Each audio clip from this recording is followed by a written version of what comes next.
Hello, I'm Dr. Chip Cooney at the Animal Hospital. Cats, just like humans, can get skin cancer. So Kyle is going to read me a few of your questions today, and we're going to see if we can answer those to give you some more information about skin cancer, particularly in cats. So what kind of skin cancers can cats get?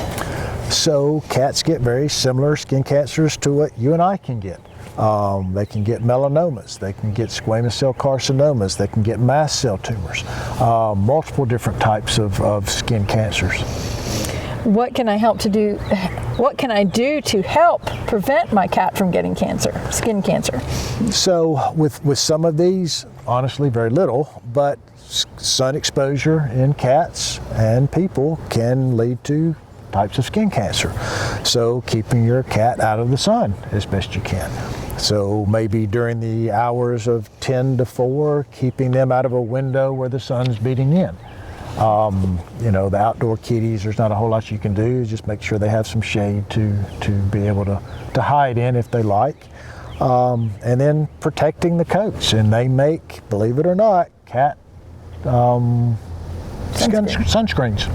So they are non-zinc oxide sunscreens. You have to be careful with what you put on a cat because they're going to groom it off anyway, and the zinc oxide can cause problems if they lick it down over any period of time. So if you want to use a sunscreen on your cat, maybe on the ears where the hair is thin, on the nose, then you can do that. So I'm throwing this question in on him. Dogs can't use zinc in their sunscreen. Correct. So can cats use dog sunscreen, or is there a cat-specific sunscreen that they have to use?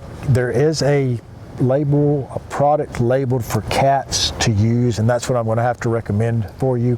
Could you get by with the dog sunscreen if you have to? Yeah, I would say it's not going to make your cat start barking or anything, so I think you'd probably be okay. Okay. So how common is skin cancer in cats? So skin cancer is fairly unusual, but any lump or bump in your cat needs to be checked. Cats and dogs both get different types of skin cancers, but cat skin cancer is substantially more aggressive than dogs. So any lump or bump in a cat, I want to take a look at. We're going to aspirate it, try to get some cells from it, try to determine what it may be and if it's concerning to us, because with skin cancer, the sooner we deal with it, the better. So what are the symptoms of skin cancer in cats? So like we just mentioned, you're normally going to see a lump or a bump. Sometimes they can get oozy and inflamed. Sometimes they can get scaly or crusty or lose hair. So just a change in your cat's normal texture of their skin. Okay. Are certain cat breeds more prone to skin cancer than others?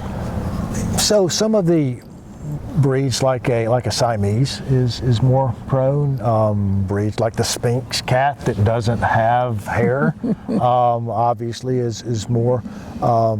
You could see it better. It's easy to find, right? Yep. But any cat is predisposed to this, and we don't see it as much in those breeds, but we don't see those breeds as much either, right? So. Yep. Usually see the regular old domestic short or long hair. Short, medium hair.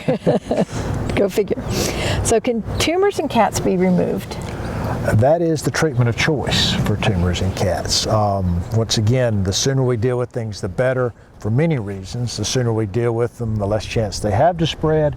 The sooner we deal with them, the smaller they are, so the smaller amount of tissue has to be removed, and the better chance we have of getting it all. So again, that's why I was mentioning with cats, the sooner we deal with these things, the better off we are. Okay, are skin tumors painful for cats?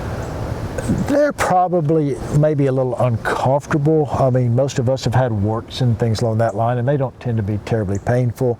If they're red and inflamed and oozing, well, sure, they're uncomfortable.